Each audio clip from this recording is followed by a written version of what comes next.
चिंता संतान हंतारो यत्पादाम्बुजरेणव स्वीयानां तान् निजाचार्यान् प्रणमामि मुहुर्मुहुः।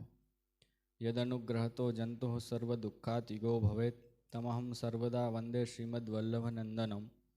अज्ञानतिमिरान्धस्य ज्ञानाञ्जनशलाकया चक्षुरुन्मीलितं येन तस्मै श्रीगुरवे नमः।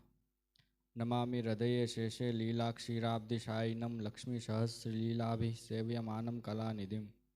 चतुर्भिश्च त्रिभिस्तथा षड्भिर्विराजते योऽसौ पंचधा हृदय मम।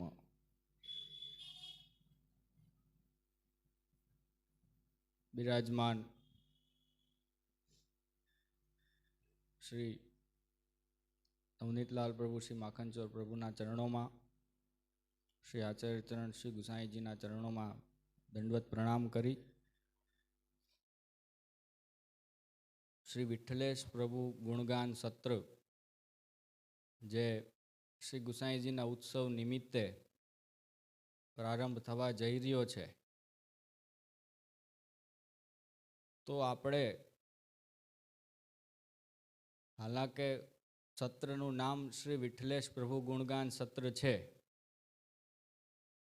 परंतु आपणे विशेष भाग्यशाળી એટલા માટે છીએ કે આપણા ઘરે તો આપણા આ મંદિરમાં તો જે 9 વર્ષ પહેલા શ્રી ગુસાઈજીની પ્રાકટ્ય પંચશતાબ્દી મહોત્સવ હતો, આ વખતે 510મું વર્ષ પ્રારંભ થવા જઈ રહ્યું છે। 9 વર્ષ પહેલા આપણે ત્યાં પંચશતાબ્દી નિમિત્તે 56 ભોગનો મહોત્સવ હતો અને એના આપણે બધા સાક્ષી હતા। તો માત્ર આ વિઠ્ઠલેશ પ્રભુ ગુણગાન સત્ર નહીં, પણ આ જૂના સંભારણા વાગોળવાનો પણ સત્ર કહેવાય। તો ઈ જે આનંદ હતો, આપણે અહીંયા પુસ્તક જે છે, રીતની પુસ્તક સેવાની અને કીર્તનની, એ બંને પુસ્તકમાં લખાયેલું છે કે શ્રી ગુસાઈજીનો ઉત્સવ તથા પંચશતાબ્દી 56 ભોગનો ઉત્સવ એ બે એક જ દિવસે આપણે આવે છે। તો એ આપણે વિશેષ સોનામાં સુગંધ ભળેલી છે અને દર વર્ષે આપણે એને યાદ કરવાની આપણી ફરજ છે। જે અહીંયા સવારે પલનાના દર્શન થયા હતા, શોભાયાત્રા પૂર્વક 56 ભોગમાં પધાર્યા હતા, એ બધો આનંદ યાદ કરવાનો આ જ દિવસ છે। તો એ બધા આનંદના સંભારણાની સાથે આપણે શ્રી ગુસાઈજીનો ગુણગાન કરવાનો પ્રયત્ન કરશું। હવે સર્વપ્રથમ તો જેમ પૂર્વ વક્તાએ કહ્યું કે પૂર્ણ પુરુષોત્તમ શ્રી ગુસાઈજી, તો જ્યારે પૂર્ણ પુરુષોત્તમ છે, પૂર્ણમદઃ પૂર્ણમિદમ પૂર્ણાત પૂર્ણમદુચ્યતે પૂર્ણસ્ય પૂર્ણમાદાય પૂર્ણમેવાવશિષ્યતે, આ વેદ મંત્ર છે। એમાં શું કહ્યું છે કે બીજા આંકડા જે છે, અંક જે છે, એનો અંત તો આવે છે, પણ જે શૂન્ય છે, ગોળ પૂર્ણ, એની શરૂઆત ક્યાંથી થાય છે એ પકડીને બતાવો, અને એનું એન્ડ ક્યાં, પૂરું ક્યાં થાય છે એ બતાવો ચાલો। તો ક્યાંય અંત આવતો જ નથી, તો નામ જ પૂર્ણ પુરુષોત્તમ છે, તો એનો અંત ક્યાંથી આવશે? તો એના ગુણનો તો અંત છે જ નહીં। અને એટલું જ નહીં, હું કદાચ તમે માનતા હો કે હું બહુ મોટો ભારી વિદ્વાન છું, તો હજી વાત બરાબર છે, પણ એ નહીં, હું તો વિદ્યાર્થી છું માત્ર, તો મારી તો શું કેપેસિટી? નાસ્તિ વાંગ નૈવ ધીર્યસ્ય કોહમ દિવ્ય પદાર્થવિદ યાવાનહમ સમર્થોસ્મિ પ્રપત્યૈવ ભવત પ્રભો। નાસ્તિ વાક, જ્યાં વાણી ખુલતી નીકળતી જ નથી મોઢામાંથી, શબ્દ જ નથી. નૈવ ધીર્યસ્ય, બુદ્ધિ પણ નથી કે જે દોડે શાસ્ત્રમાં, એવી દોડવાવાળી બુદ્ધિ પણ નથી, અથવા તો ધારણવતી બુદ્ધિ નથી કે જે ધારણ કરી શકે અર્થને. પેલા ધરાતલ તો હોવું જોઈએ, તો એ પણ મારામાં નથી. કોહમ દિવ્ય પદાર્થવિદ, અને સામે આટલા દિવ્ય શબ્દો શાસ્ત્રના. હવે એ જાણવાનો હું પ્રયત્ન કરવા બેઠો છું, તો એ માત્ર બાલ ચાપલ છે મારું. અને જે કાંઈ યાવાનહમ સમર્થોસ્મી, જે કાંઈ હું સામર્થ્ય ધરાવીશ એનો અર્થ કરવાનો, એ પ્રપત્યૈવ ભવત પ્રભો, એ પ્રભુ આપની શરણાગતિ કરીશ તો જ સ્ફુરિત થશે, બાકી મારું સામર્થ્ય નથી. આ ભાવનાની સાથે પ્રયત્ન કરીએ કે દિવાળી વખતે આપણે વલ્લભાખ્યાનનો સત્ર કર્યો હતો. એમાં ભગવત કૃપાથી પ્રથમ વલ્લભાખ્યાન પૂર્ણ કર્યું હતું.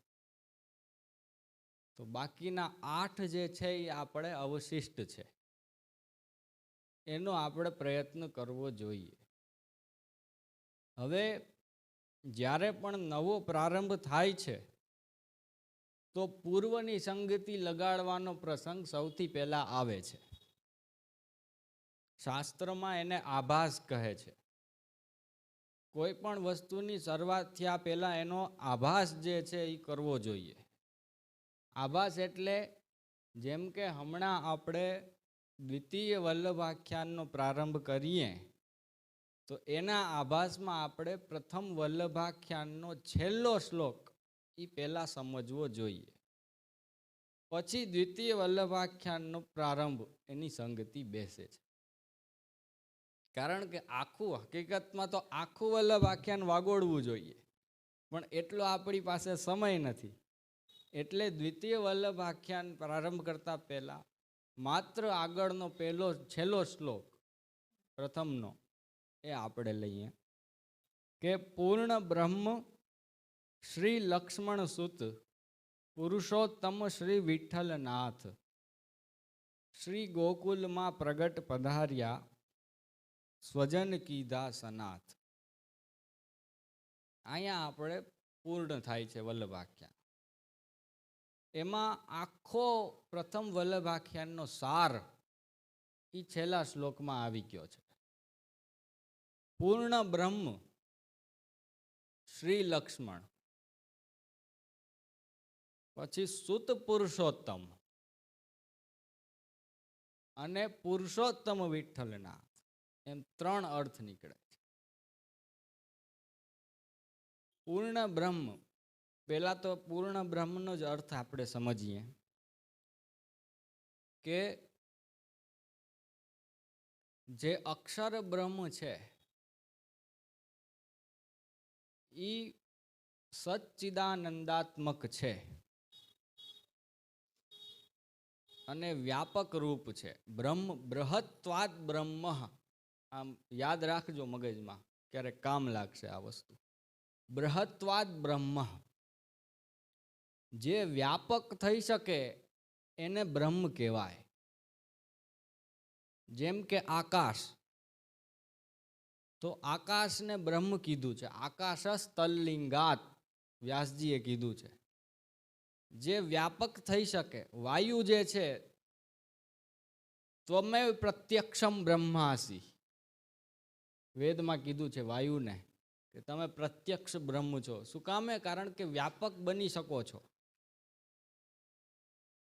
તો જે વ્યાપક થઈ શકે એને કહેવાય બ્રહ્મ. એવો જે અક્ષર બ્રહ્મ છે એ શું છે? તો કઈ પ્રભુનું બિરાજવાનું સ્થાન છે. હવે પ્રભુનું બિરાજવાનું સ્થાન કઈ રીતે? તો કીધું કે પાદોશ્ય વિશ્વાભૂતાની ત્રિપાદસ્યામૃતમ દિવી, 4 પગા છે એના, આસન છે પ્રભુનું, એમાંથી એક પાયો જે છે એમાં આખું જગત આવી ગયું, સત અને ચિત. સત એટલે જે નિર્જીવ છે એ બધું, અને ચિત એટલે જે સજીવ છે.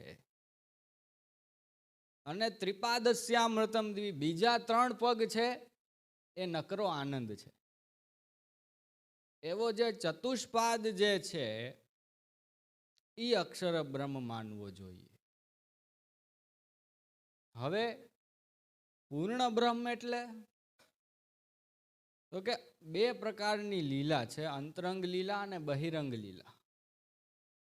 બહિરંગ લીલાની અંદર શું છે કે ભાઈ બ્રહ્માજીને પેદા કરી અને પછી સપ્તર્ષિ ને પછી આખી સૃષ્ટિ, દેવતાઓ ને એને આખું પુષ્ટિ પ્રવાહ અને મર્યાદા 3 જે સૃષ્ટિ છે આસુર સૃષ્ટિ સુધી, એ બધો આખો જે વિસ્તાર વધાર્યો પ્રભુએ, એ બહિરંગ લીલા. અને અંતરંગ લીલા જે છે તો એમાં પ્રભુ પોતે ગોલોકધામની અંદર જે બિરાજે છે એનું પણ નામ ધામ છે, ધામ. તો એ ધામ જે છે તો એ અંતરંગ લીલાનું ધામ છે એ પણ અક્ષર બ્રહ્મ છે, બહિરંગ લીલાનું ધામ છે એ પણ અક્ષર બ્રહ્મ છે. તો અક્ષર બ્રહ્મના 2 પ્રકાર છે, એક અક્ષર બ્રહ્મ અને એક પૂર્ણ બ્રહ્મ. તો અહીંયા શ્રી લક્ષ્મણ ભટ્ટજીનું સ્વરૂપ શું છે તો કીધું કે પૂર્ણ બ્રહ્મ શ્રી લક્ષ્મણ, કે જે બ્રહ્મની અંદર પ્રભુ પોતે રાસલીલા જે કરે છે એ જે ધામ છે અક્ષર બ્રહ્મ, એ જે લીલાનું ધામ છે એ પૂર્ણ બ્રહ્મ કહેવાય છે, અંતરંગ લીલાનું, બહિરંગ લીલાનું નહીં. તો અંતરંગ લીલાનું જે ધામ છે એના સ્વરૂપ શ્રી લક્ષ્મણ ભટ્ટજી પ્રગટ થયા અને એના સુત પુરુષોત્તમ એટલે કે શ્રી આચાર્યજી આ પુરુષોત્તમ, અને પુરુષોત્તમ શ્રી વિઠ્ઠલનાથ. પુરુષોત્તમ શબ્દ આગળ પણ લાગશે અને પાછળ પણ લાગશે, સુત પુરુષોત્તમ અને પુરુષોત્તમ શ્રી વિઠ્ઠલનાથ. તો આ 2 સ્વરૂપ પૂર્ણ પુરુષોત્તમના પ્રગટ થયા. પુરુષોત્તમ એટલા માટે કીધું, એનું પણ એક રહસ્ય છે કે ખાલી પુરુષ એટલે કે અક્ષર બ્રહ્મ એ કેને કહેવાય કે જેનો આનંદની ગણતરી થઈ શકે. તૈત્રીય ઉપનિષદ જે છે એમ મગજમાં રાખજો, તમે યાદ રાખજો. તૈત્રીય ઉપનિષદમાં કહેવામાં આવ્યું છે કે 100 મનુષ્યના આનંદ ભેગા થાય ત્યારે એક ગંધર્વનો આનંદ થાય, 100 ગંધર્વના આનંદ ભેગા થાય ત્યારે એક અપ્સરાનો આનંદ થાય, 100 અપ્સરાના આનંદ ભેગા થાય ત્યારે એક દેવતાનો આનંદ થાય, 100 દેવતાના આનંદ ભેગા થાય ત્યારે એક ઋષિનો આનંદ થાય, 100 ઋષિના આનંદ ભેગા થાય ત્યારે એક બ્રહ્માજીનો આનંદ થાય, 100 બ્રહ્માજીના આનંદ ભેગા થાય ત્યારે એક અક્ષર બ્રહ્મનો આનંદ થાય. તો અક્ષર બ્રહ્મનો જે આનંદ છે એની ગણતરી થઈ શકે, તો પણ અક્ષર બ્રહ્મનો ગણતરી થઈ શકે. પણ પુરુષોત્તમ જે પૂર્ણ પુરુષોત્તમ કીધું છે એ પૂર્ણ એટલે જ થયા છે કે એના આનંદની અક્ષર બ્રહ્મથી ઉપર જે ધામ છે પ્રભુનું ત્યાં આનંદની ગણતરી જ નથી, એટલે પૂર્ણ બ્રહ્મ કીધું છે. તો પુરુષોત્તમ શ્રી વિઠ્ઠલનાથ. હવે વિઠ્ઠલનાથ જે શબ્દ જે છે એનું પણ એક ગહન રહસ્ય જે છે, એ રહસ્ય એવું છે કે જો પુરુષોત્તમ જ શ્રી વિઠ્ઠલનાથ જો છે તો પછી નામ શ્રી ગોવર્ધનનાથ રાખી દીધું હોત,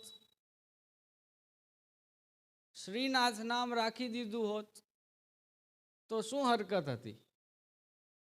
શ્રી વિઠ્ઠલનાથ કેમ થયા પુરુષોત્તમ? કાયદેસર શ્રી પુરુષોત્તમ છે જ, તો પછી શ્રી ગોવર્ધનનાથ કહીને આપણે બોલાવીએ.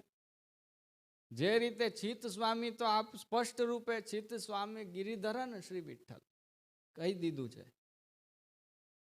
તો એનો ઉત્તર એ છે કે 100% સાચી વાત છે. ચિત્ત સ્વામીએ કીધું જ છે ગિરિધરન શ્રી વિઠ્ઠલ.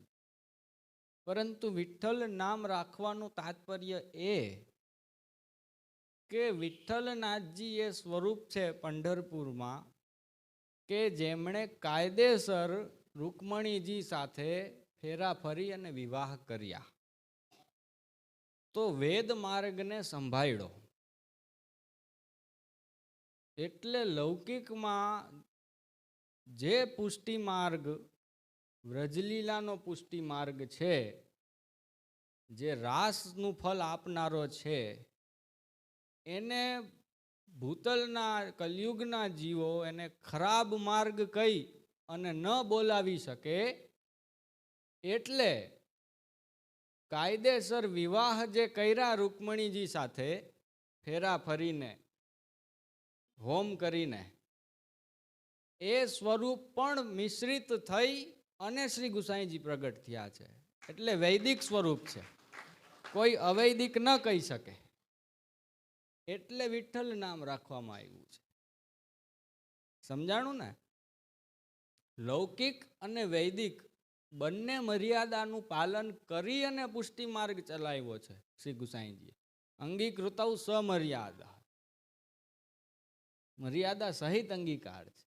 એટલે વિઠ્ઠલ નામ રાખ્યું છે. બાકી તો શ્રીનાથ નામ રાખી દે એટલે કાયદેસર સ્વરૂપ જ છે. તો આ એનું રહસ્ય છે. શ્રી ગોકુલમાં પ્રગટ પધાર્યા.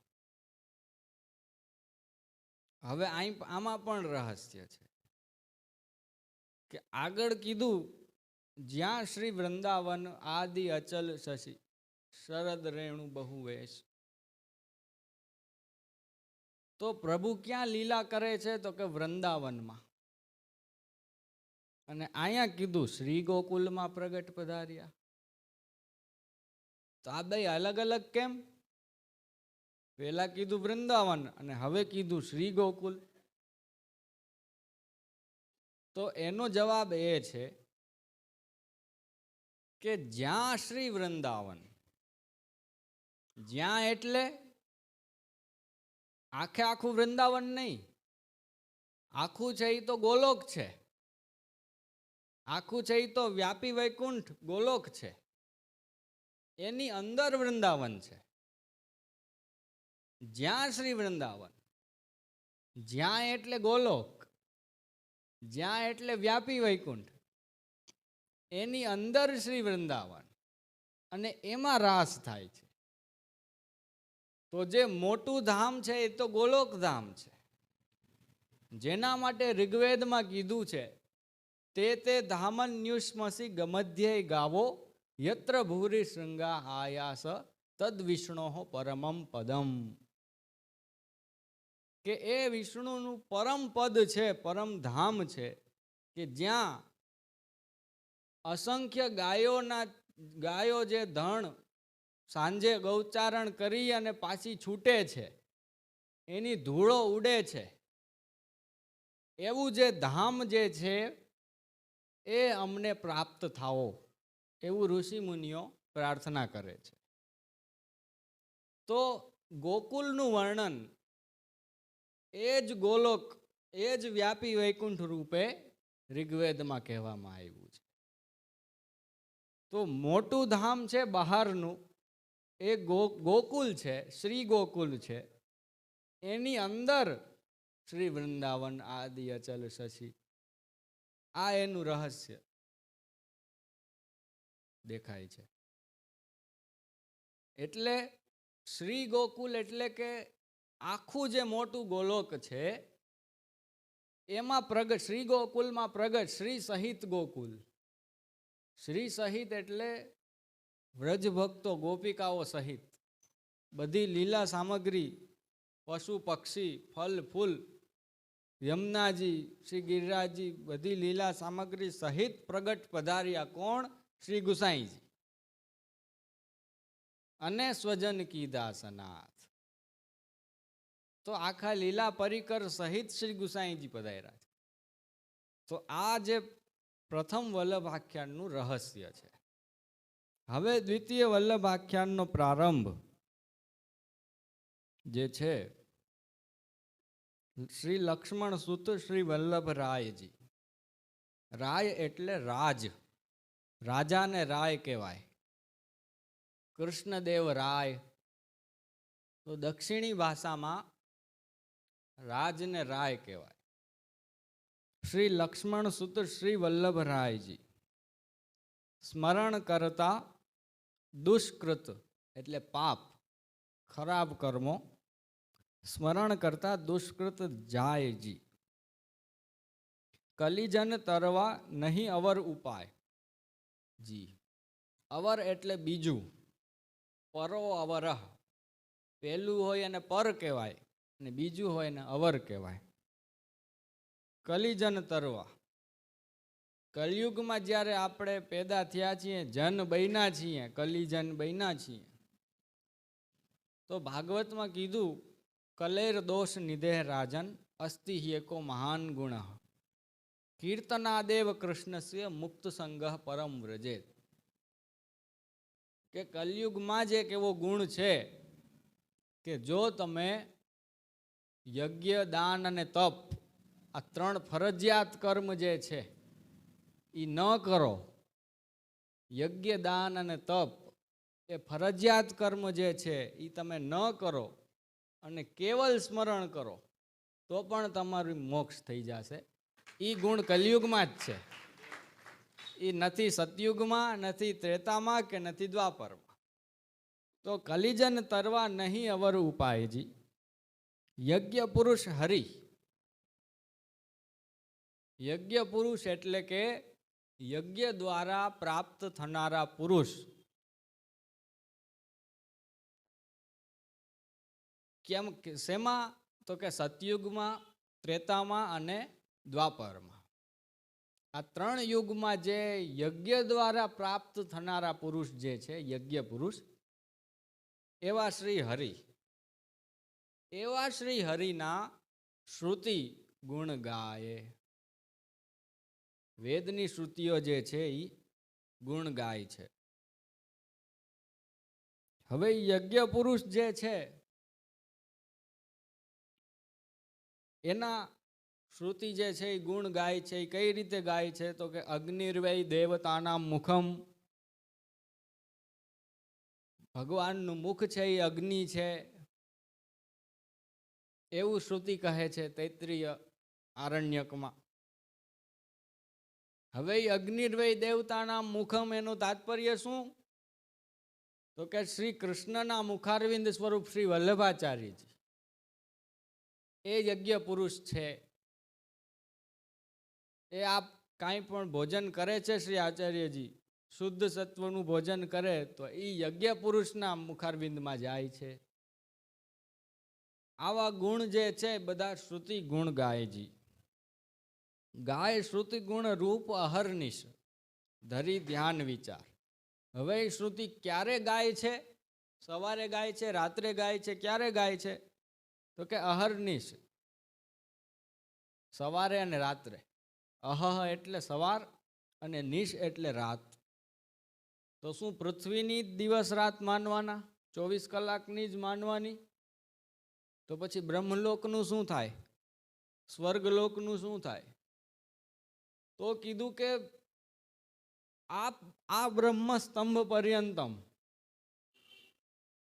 કે દિવસ અને રાત અહર્નિશ શબ્દ અહીં રાખવાનો તાત્પર્ય એ છે કે દિવસનો અર્થ થાય છે સૃષ્ટિ દશા, જેમાં સૃષ્ટિ ચાલુ છે, અને નિશ રાત્રિ કહેવાનો અર્થ એ છે કે જ્યારે પ્રલય, મહાપ્રલય થઈ જાય છે, બધું શૂન્ય થઈ જાય છે, અને પ્રભુ પોઢી જાય છે. આખી સૃષ્ટિની સ્વિચ આખી બંધ થઈ જાય છે, કાંઈ રહેતું નથી. ઈ રાત્રિ છે, એમાં પણ શ્રુતિઓ જાગતી રહે છે, વેદ નિત્ય છે, અને એ પ્રભુના ઉદરમાં સમાઈ જાય છે. બધું જે કાંઈ બ્રહ્માજીથી લઈને બધા આખું જગત પ્રભુના ઉદરમાં સમાઈ જાય છે, તેમાં વેદ પણ સમાઈ જાય છે. અને પ્રભુના ઉદરમાં રહેલી શ્રુતિઓ જે છે એ રાત્રિના સમયમાં, એટલે કે પ્રભુ સૃષ્ટિ પૂરી કરીને પોઢે છે ત્યારે પણ ધરી ધ્યાન વિચાર ગાય, ગુણ ગાય છે. તો સૃષ્ટિ દશા અને પ્રલય દશા બંનેમાં શ્રુતિઓ પ્રભુના ગુણ ગાય છે. હવે ગુણ શું ગાય છે? કેવા ગુણ છે? તો કે આનંદ રૂપ, અનુપમ, સુંદર. અને ચોથું કયું ગુણ? તો કે પામે નહીં કોઈ પાર. એ ચોથું ગુણ પ્રભુનું. આ 4 ગુણ છે એ શ્રુતિ ગાય છે. પહેલું ગુણ છે આનંદ, પ્રભુ આનંદ રૂપ છે. પછી બીજું છે અનુપમ છે, કોઈ ઉપમા આપી ન શકાય એવું રૂપ છે. ત્રીજો ગુણ છે પ્રભુનો સુંદર છે પ્રભુ. અને ચોથું છે પામે નહીં કોઈ પાર. તો એનું વેદ મંત્ર પણ યાદ રાખવો તો રાખી લેજો. અથાત આદેશો નેતિ નેતિ. અથાત આદેશો નેતિ નેતિ આ વેદ મંત્ર છે. ક્યારે આવે છે? કે જ્યારે અક્ષર બ્રહ્મ સુધીના આનંદની ગણતરી કરી, પણ જ્યારે પૂર્ણ બ્રહ્મના આનંદની ગણતરી કરવા ગયા ત્યાં અથાત આદેશો નેતિ નેતિ. હવે આદેશ પૂરો થઈ જાય છે, આનાથી આગળ આદેશ નથી અમારી પાસે. નેતિ નેતિ ન ઇતિ, ત્યાં પહોંચી ગણતરી થાય તેમ નથી. તો આ તૈત્રીય ઉપનિષદ નહીં, છાંદોગ્ય ઉપનિષદનું મંત્ર છે. પ્રાણપતિ પ્રાગટ્ય કારણ કંઈક કહું મતિ મંદ. પ્રાણના પતિ. પ્રાણ એટલે આપણે સામાન્ય દ્રષ્ટિએ માનીએ કે આપણો જીવ, આપણી આત્મા, એને પ્રાણ કહેવાય. પણ એ ખોટું છે, એ તમારી ભ્રાંતિ છે. પ્રાણ એટલે શ્વાસ. શાસ્ત્રમાં પ્રાણનો અર્થ શ્વાસ કરવામાં આવ્યો છે. પ્રાણપતિ એટલે શ્વાસના પતિ. યૈ કૃષ્ણ સાત્કૃત પ્રાણૈસ્તેષાં કા પરિદેવના. કૃષ્ણ સાત્કૃત પ્રાણ થઈ જવું એટલે કે શ્વાસ જે છે પોતાના એ કૃષ્ણ સાથે જોડી દેવા, એને કૃષ્ણ સાત્કૃત પ્રાણ કહેવાય છે. તો પ્રાણપતિ એટલે શ્વાસના પતિ જે છે શ્રી આચાર્યજી, એના પ્રાગટ્યનું કારણ જે છે એ કાંઈક કહું મતિમંદ. હું અલ્પમતિવાળો, અલ્પબુદ્ધિવાળો કાંઈક સૂક્ષ્મ રીતે કહેવા જઈ રહ્યો છું. હવે અહીં મતિમંદ કેમ કહ્યું? અલ્પબુદ્ધિવાળો હું એમ કેમ કહ્યું? તો એનું કારણ બતાવે છે કે જ્યાં હર સુર વિધાતા નવલહે સાક્ષાત બ્રહ્માનંદ, ત્યાં હું તો મતિમંદ જ હોવાનો છું. હર એટલે શિવજી, સુર એટલે દેવતાઓ, વિધાતા એટલે બ્રહ્માજી, એ પણ નથી લઈ શકતા નવલહે સાક્ષાત બ્રહ્માનંદ. એને પણ ગોલોકધામના દર્શન નથી થતા. તો હું તો કઈ રીતે કરી શકું? તો એ રીતે શ્રી ગુસાઈજીને ગોપાલદાસજી વિનંતી કરે છે કે આપ કૃપા કરીને દિવ્ય દ્રષ્ટિ આપો તો મને દર્શન થાય. અને એના પછી શ્રી ગુસાઈજીએ માથે શ્રીહસ્ત મૂક્યો ગોપાલદાસજી અને આજ્ઞા દીધી કે હા કરો વર્ણન. ત્યારે પછી ગોપાલદાસજીએ વર્ણન પ્રારંભ કર્યું શ્રી આચાર્યજીના પ્રાગટ્યનું કે શ્રી વૃંદાવન ચંદ મુખરુચિ અગ્નિ તે અવતાર. શ્રી વૃંદાવનના જે ચંદ્ર જે છે, શ્રી કૃષ્ણચંદ્ર, ઠાકોરજીનું નામ છે ને શ્રી કૃષ્ણચંદ્ર. ચંદ્ર શું કામે? સૂર્ય શું કામે નહીં? ચંદ્રથી વધારે પાવરફુલ તો સૂર્ય હોય છે. તો ચંદ્ર શું કામે? તો એનો જવાબ એ છે કે સૂર્ય જે છે એ તાપ આપે છે અને ચંદ્ર છે એ શીતળતા આપે છે. તો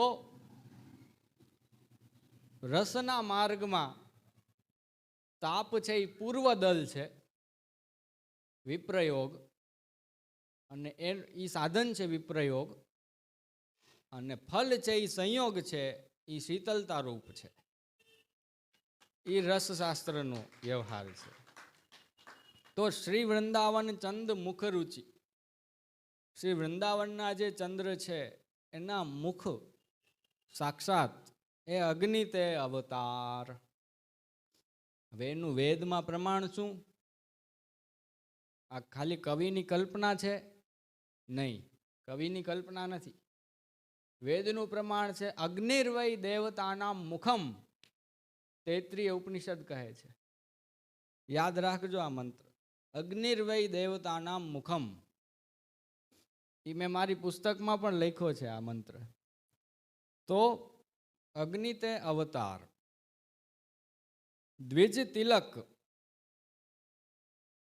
બ્રાહ્મણ જે કુલ છે, બ્રાહ્મણ કુલ, એના તિલક લગભગ કૃષ્ણદેવરાયની સભામાં આ ઉપાધિ આપવામાં આવી છે, દ્વિજ તિલકની, એવું મને ધ્યાન છે. પાક્કું પ્રમાણ નથી મારી પાસે, પણ એવું મને ધ્યાન છે કે કૃષ્ણદેવરાયની સભામાં જ્યારે દિગ્વિજય કર્યો આચાર્યજીએ, ત્યારે દ્વિજ તિલક ઉપાધિ આપવામાં આવી છે. અને ત્રિભુવન, ત્રિભુવન નામ નિરૂપમ અને રૂપ અંગીકાર. હવે અહીંયા દેહલી દીપન ન્યાય, શાસ્ત્રમાં જેને કહેવાય દેહલી દીપન ન્યાય, કે નિરૂપમ શબ્દ જે છે, નિરૂપમ એટલે ઉપમા જેને ન આપી શકાય એવું, અદ્વિતીય, જેને અદ્વિતીય કહીએ એ નિરૂપમ. એવું શું છે? ત્રિભુવનમાં નિરૂપમ. ત્રિભુવનમાં પણ ક્યાંય ઉપમા ન આપી શકાય, ત્રણેય લોકમાં. તો એ નિરૂપમ શબ્દ એની પહેલા નામમાં પણ લાગશે અને એની પાછળ રૂપ અંગીકાર એમાં પણ લાગશે, બે જગ્યાએ લાગશે. ત્રિભુવન નામ નિરૂપમ અને નિરૂપમ રૂપ અંગીકાર.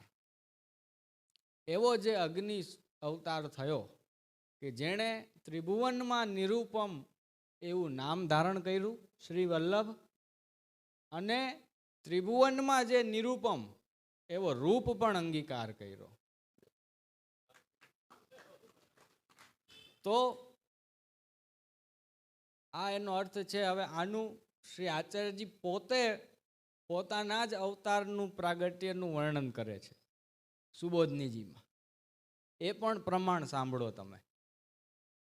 અર્થમ તસ્ય વિવેચિતુમ નહિ વિભુર વૈશ્વાનરાદ વાક્પતે અન્યસ્તત્ર વિધાય માનુષ તનુમ મામ વ્યાસવત શ્રીપતિ દત્વાજ્ઞામ ચ કૃપાવલોકન પટુ યસ્માદતોહમ મુદા ગૂઢાર્થમ પ્રકટીકરોમિ બહુધા વ્યાસસ્ય વિષ્ણો પ્રિયમ. અર્થમ તસ્ય શ્રી ભાગવતસ્ય ભક્તિશાસ્ત્રસ્ય, ભક્તિશાસ્ત્રનો અર્થ વિવેચિતું વિવેચન કરી શકે એવું નહીં વિભુ. આખા ત્રિભુવનમાં કોઈ નથી કે જે ભાગવતનો અર્થ બતાવી શકે, એવું આખા ત્રિલોકમાં કોઈ નથી. નહીં વિભુર વૈશ્વાનરાદ વાક્પતે. વૈશ્વાનર વાક્પતિ જે અગ્નિ દેવ છે એના સિવાય આ અર્થ કરી શકનારું કોઈ નથી. અન્યસ્તત્ર વિધાય માનુષે તનું મામ વ્યાસવત શ્રીપતિ, એવું વિચારી અને શ્રીપતિ શ્રીનાથજી પ્રભુએ દત્વાજ્ઞામ ચ કૃપાવલોકન પટુ, મને આજ્ઞા કરી. શું આજ્ઞા કરી? જોજો, વિચારજો તમે, સૂક્ષ્મ વસ્તુ છે. ભાગવત શાસ્ત્રનો અર્થ વિવેચન કરી શકે એવું ત્રિલોકમાં કોઈ નથી, એવું વિચારીને શ્રીનાથજીએ મને આજ્ઞા કરી. વિધાય માનુષ તનુમ મામ વ્યાસવત શ્રીપતિ. વાઘપતિ સિવાય કોઈ, અગ્નિદેવ સિવાય કોઈ વિવેચન કરી શકે એવું નથી. એટલે મને શ્રીનાથજીએ આજ્ઞા કરી કે મનુષ્ય દેહ ધારણ કરીને ભૂતલ ઉપર જાઓ. આવું શ્રી મહાપ્રભુજી આજ્ઞા કરે છે સુબોધનીજીના મંગલાચરણમાં. કાયદેસર પ્રમાણ થઈ ગયું. દત્વાજ્ઞામ ચ કૃપાવલોકન પટુર યસ્મા દતો હમ્મુદા. તેથી શ્રી હરિની આજ્ઞાનું પાલન કરી અને હવે હું શ્રી ભાગવતની સુબોધિની લખવા જઈ રહ્યો છું. ગૂઢાર્થમ પ્રકટી કરોમિ બહુધા વ્યાસસ્ય વિષ્ણુ પ્રિય. તો દ્વિજ તિલક ત્રિભુવન નામ નિરૂપમ રૂપ અંગીકાર.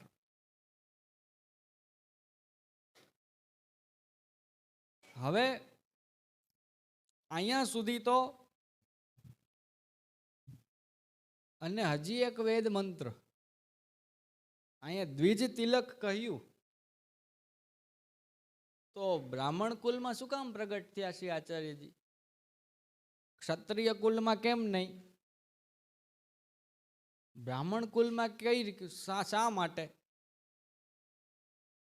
તો કીધું કે અગ્નિર્વય દેવતાના મુખમ, અગ્નિ છે એ દેવતાનું મુખ છે, અને બ્રાહ્મણોસ્ય મુખમાસિત, તેનું મુખ બ્રાહ્મણ બન્યું. ઋગ્વેદ પુરુષ સૂક્ત બ્રાહ્મણોસ્ય મુખમાસિત. થઈ ગયો ને, મેળ લાગ્યો ને, આમાં કડી જોઈન્ટ થઈ આપણી પ્રભુ કૃપાથી. તો બ્રાહ્મણોસ્ય મુખમાસિત, તેનું મુખ છે એ બ્રાહ્મણ થયું. તો અગ્નિ રૂપ છે, અગ્નિ સ્વરૂપે બ્રાહ્મણ થઈને પધાર્યા.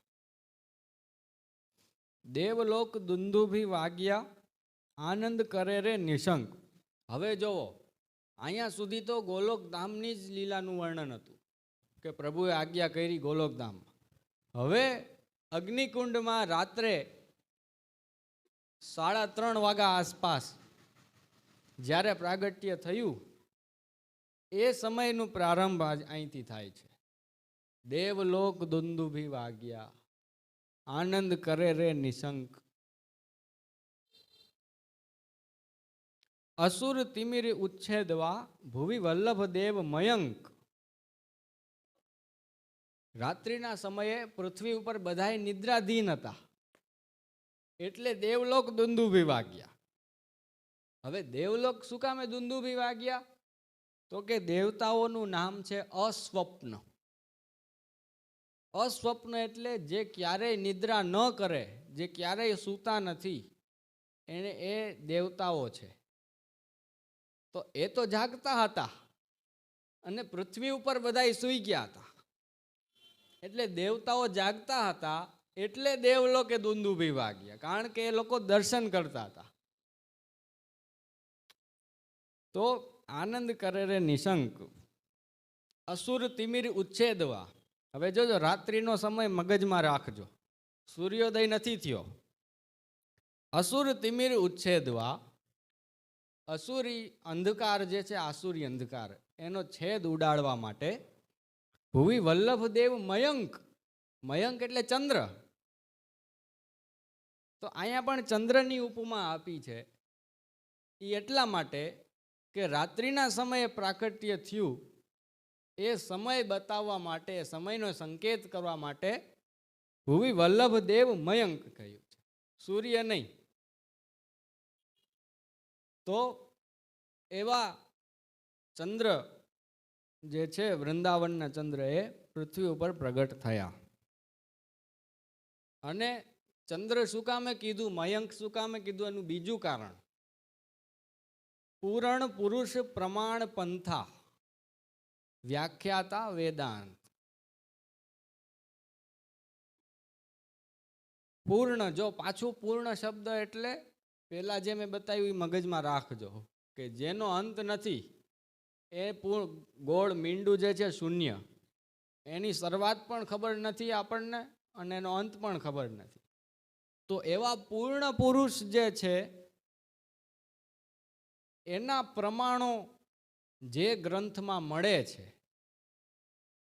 જે પંથમાં મળે છે, એવા પંથ ઉપર ચાલનારા શ્રી મહાપ્રભુજી. પૂર્ણ પુરુષના પ્રમાણ વેદમાં મળે છે, ગીતાજીમાં મળે છે અને ભાગવતમાં મળે છે. તો એ માર્ગ ઉપર ચાલનારા શ્રી આચાર્યજી એમણે વ્યાખ્યાતા વેદાંત, એમણે બધા એ ગ્રંથો જે છે એની વ્યાખ્યા કરી, શ્રી મહાપ્રભુજીએ કરી. હવે વ્યાખ્યા તો બીજા આચાર્યોએ પણ ખૂબ સુંદર સુંદર વ્યાખ્યાઓ કરી છે, જોરદાર વ્યાખ્યાઓ કરી છે, વજનદાર વ્યાખ્યાઓ કરી છે. તો માત્ર આચાર્યજીએ જે વ્યાખ્યા કરી એનું મહત્વ શું કામ? તો કીધું કે જો ચંદ્ર મગજમાં રાખજો, ગ્રંથ સર્વે રસરૂપ કીધા. ચંદ્ર પ્રગટ થયા છે ને વૃંદાવનના, ચંદ્ર શીતળતા આપે છે, તાપ નથી આપતા. તો ગ્રંથ સર્વે રસરૂપ કીધા, પોતાને સિદ્ધાંત. ચિંતા કા આપી ન કાર્યા નિવેદિતાત્મ ભી કદાપી ભગવાન હવે પુષ્ટિસ્થ ન કરિષ્યતિ લૌકિકિંચ. ગ્રંથ સર્વે રસરૂપ કીધા. તવાષ્ટકમિદમ મુદા પઠતી સુરસુતે સદા સમસ્ત દુરિતક્ષય. અને ભવતી વૈ મુકુંદે રતિ, ખાલી પાપનો નાશ થાય એટલું જ નહીં, સામી પાછી ગોપિકાઓની ભક્તિ પ્રાપ્ત થાય આપણને. ભવતી વૈ મુકુંદે રતિ તયા સકલ સિદ્ધયા, સકલ સિદ્ધિઓ પ્રાપ્ત થાય. સકલ સિદ્ધિ કઈ? તો કે સાક્ષાત ભગવત લીલાવલોકનત્વ, સાક્ષાત ભગવત લીલાના દર્શન થઈ જવા, તદ રસાનુભવ, એ લીલાનો રસાનુભવ થઈ જાવો, એ સકલ સિદ્ધિ.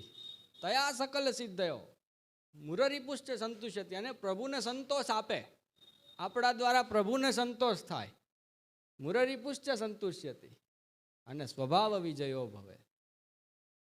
વદતી વલ્લભ શ્રી હરે, શ્રી હરિના જે વલ્લભ, શ્રી હરિના પ્રિય, વલ્લભ એટલે પ્રિય. કોણ કહે છે વદતી? કોણ કહે છે? તો કે હરે હે વલ્લભ, પ્રભુના જે પ્રિય આચાર્ય છે એ કહે છે. વદતી વલ્લભ શ્રી. ગ્રંથ સર્વે રસરૂપ કીધા, પોતાને સિદ્ધાંત.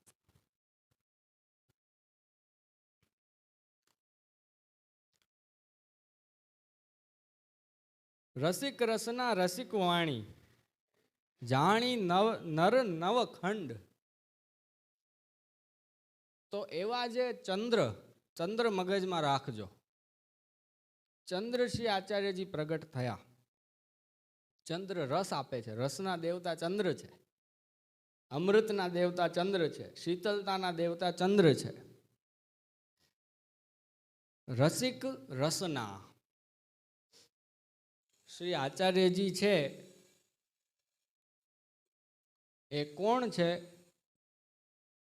તો કે રસિક એટલે કે શ્રી કૃષ્ણ પોતે, પૂર્ણ પુરુષોત્તમ પ્રભુ શ્રી કૃષ્ણ પોતે. પ્રભુનું એક નામ રસિક પણ છે. એની રસના એટલે પ્રભુની જીહવા, શ્રી કૃષ્ણની જીહવા,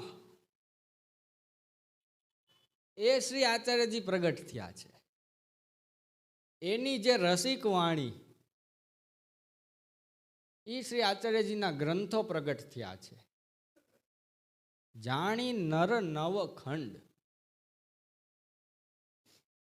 એ જે રસિક વાણીના જે ગ્રંથો છે એ નવખંડાત્મક જે પૃથ્વી છે, નવખંડવાળી પૃથ્વી છે, એના બધાય લોકોએ સાંભળી જાણી નર નવખંડ.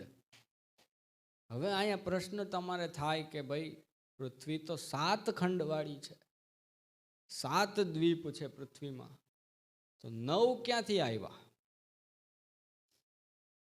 તો એનો જવાબ એ છે કે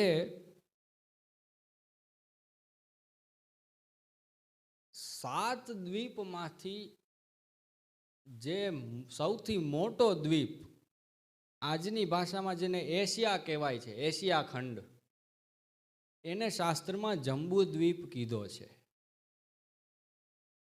એ જંબુ દ્વીપના 9 ખંડ છે, 9 ભાગ છે.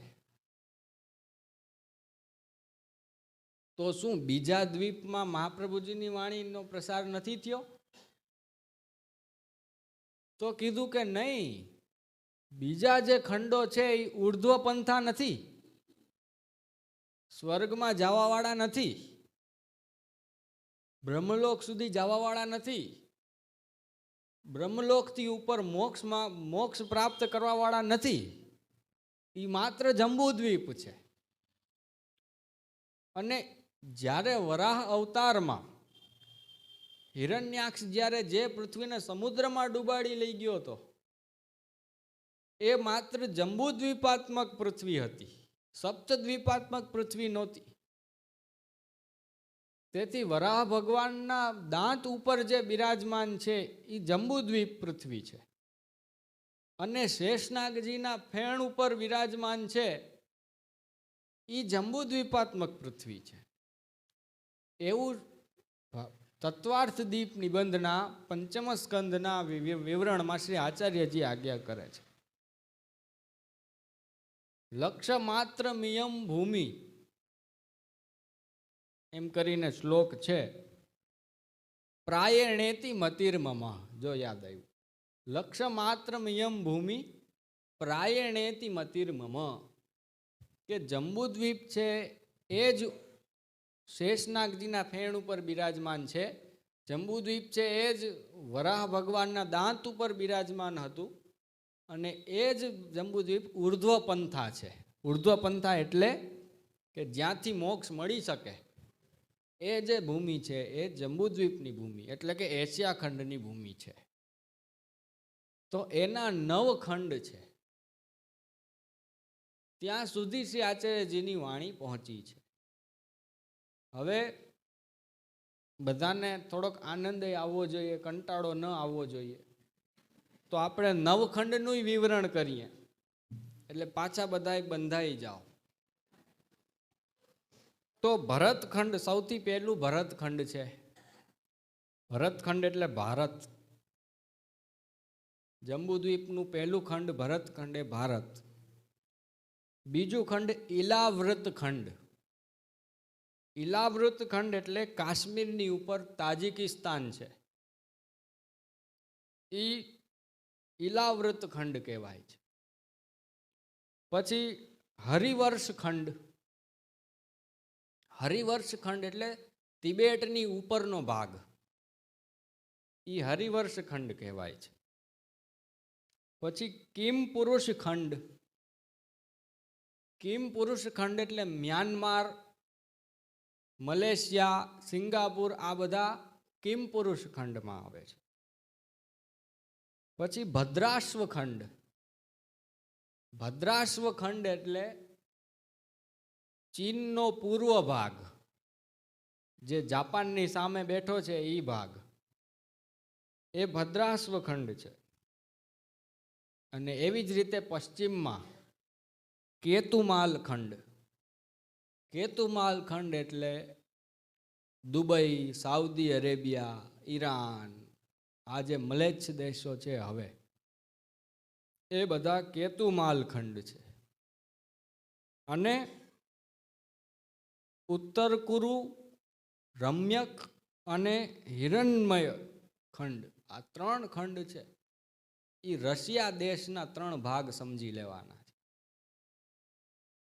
આ રીતે 9 ખંડાત્મક જે જંબુદ્વીપ છે, ત્યાં આ જે રસિકવાણી છે આચાર્યજીની એ બધા નરોએ જાણી, ત્યાં સુધી પ્રસારિત થઈ. આ શ્લોકનો અર્થ થાય છે. હવે ઉર્ધ્વ પંથા સુયશ પ્રસર્યો. ખાલી તમે એમ કહો કે ખાલી જંબુદ્વીપ પૂરતી જ વાણીનો પ્રસાર થયો, સ્વર્ગ સુધી ન ગયો, બ્રહ્મલોક સુધી ન પહોંચ્યો, તો એ પણ ખોટી વાત છે. બ્રહ્મલોક સુધી આચાર્યજીની વાણીનો પ્રસાર થયો છે.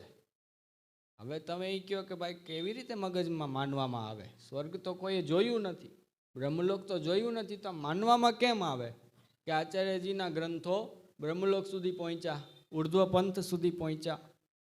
તો કીધું કે પુરાણ દ્વારા, વ્યાસજી દ્વારા. પુરાણ ક્યાંથી આવ્યા ખબર છે? વેદ અને પુરાણ આ બે જે છે ગ્રંથ, એ પ્રભુની નાભીમાંથી બ્રહ્માજીને મળ્યા. બ્રહ્માજીએ પોતાના પુત્રને આપ્યા, એ પુત્રોએ બધા દેવતાઓને આપ્યા, એ દેવતાઓએ પાછા મુનિઓને બધાને આપ્યા. એમ કરતાં કરતાં વ્યાસજી સુધી આવ્યા, અને વ્યાસજીએ પછી આપણને બધાને આપ્યા વેદ અને પુરાણ. તો ઉર્ધ્વ પંથાનું મેળ આવી ગયો ને આખો, સુયશ પ્રસર્યો. તો પુરાણ દ્વારા, અગ્નિ પુરાણમાં જો તમે એમ કહો કે પુરાણમાં ક્યાં લખ્યું છે? અગ્નિ પુરાણમાં છે, અગ્નિરૂપો દ્વિજાચારો ભવિષ્યામિહ ભૂતલે વલ્લભો અગ્નિરૂપ સ્યાત વિઠ્ઠલ પુરુષોત્તમ. અગ્નિ પુરાણ. અને ભવિષ્યોત્તર પુરાણ, એમાં એક વચન છે, કૃષ્ણો બુદ્ધો વિઠ્ઠલેશ કલ્કી મ્લેચ્છ નિકંદન. મ્લેચ્છનું નિકંદન કાઢવા વાળા જે 3 અવતાર છે કલયુગમાં, એ કૃષ્ણાવતાર, બુદ્ધાવતાર અને વિઠ્ઠલાવતાર. તો આ પુરાણ દ્વારા ઉર્ધ્વ પંથા સુયશ પ્રસર્યો, વાદ્યો બ્રહ્માંડ, બ્રહ્માંડ સુધી વધ્યો, બ્રહ્મલોક સુધી વધ્યો, પહોંચ્યો. એ પુરાણ દ્વારા પહોંચ્યો.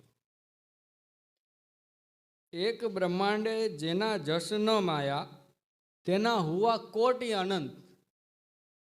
હવે એક બ્રહ્મલોક સુધી જ પહોંચ્યો, બ્રહ્માંડ તો અનંત છે ને, તો એક બ્રહ્માજી સુધી પહોંચ્યો યશ, બીજા બ્રહ્માંડમાં ન પહોંચ્યો? તો કે ના, પહોંચ્યો. બીજા અનંત બ્રહ્માંડ સુધી પણ પહોંચ્યો. કેવી રીતે પહોંચ્યો? બસ આ પુરાણ દ્વારા. કારણ કે પુરાણ છે પ્રભુના ઉદરમાં સમાઈ જાય છે, ને એ પાછા બીજા બ્રહ્માજીને મળી જાય છે, બીજા બ્રહ્માજીથી ત્રીજા બ્રહ્માજીને મળી જાય છે. તો આ રીતે અનંત બ્રહ્માંડોમાં પુરાણ દ્વારા શ્રી આચાર્યજીનો યશ પ્રસર્યો. તો એ ત્યાં થકી વધ્યો, વાદ્યો પુરાણ દ્વારા. અને જય વસ્યો મુખ ધીમંત. એ યશ આજે કોના મુખમાં વિરાજમાન છે? તો કે ધીમંત એટલે કે વ્યાસજી. વ્યાસજીના મુખમાં આજે એ યશ સદાયને માટે વિરાજમાન છે. 8 શ્લોક થયા છે. હવે માયાવાદનો ખંડન જે છે એ હવે કાલથી પ્રારંભ થશે. આપણે અતુલ અમલ ઉદ્યોત ઉદયો ભૂતલ દ્વિજ માર્તંડ. હવે શ્રી આચાર્યજીને ચંદ્ર કહ્યા હતા, ચંદ્રની ઉપમા આપી હતી, એનું વિવેચન પૂર્ણ થયું. હવે ભૂતલ દ્વિજ માર્તંડ, હવે સૂર્યનો ઉદય થયો છે. ઈ કયો ઉદય સૂર્યનો?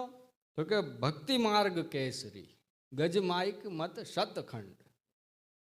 તો હવે સૂર્યનો ઉદય હવે આવશે. તો અહીં સુધી એક પ્રકરણની સમાપ્તિ આપણે માનવી જોઈએ. પુનઃ શ્રી ગુસાઈજીના ચરણોમાં વિનંતી કરું કે મારી કાંઈ સામર્થ્ય નથી મારું, જે પ્રભુએ પૂર્ણ કરી હશે એ હું આપની સમક્ષ બોલીશ. એટલું કહી મારી વાણીને વિરામ આપું છું.